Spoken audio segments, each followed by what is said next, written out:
non tivo rival e dende o inicio da proba o bon terceiro de Víctor Carrión do Club Náutico Punta Lagoa mostrouse intratable, facéndose coa vitoria na clase regata e por extensión na xeral.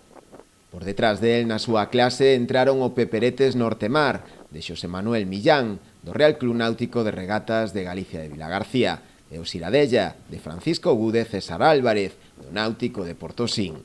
Na clase Cruceiro Regata, a vitoria foi para o Ciralla I, de Ramón Barreiro, do Real Club Náutico de Sanxenxo, seguido do Mauritania, de Manuel Ángel Rey, do Club Náutico Arousa Norte, club que tamén repetía na terceira praza co Camping Ría de Arosa, de José Manuel Pombar.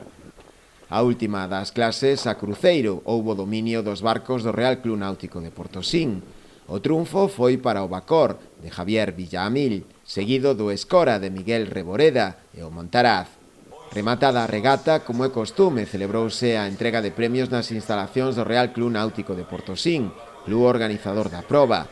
No acto estivo tamén o empresario Ramiro Carregal Rey, principal valedor e patrocinador da regata, que xunto co resto de autoridades presentes participaron na entrega de premios aos gañadores de cada categoría.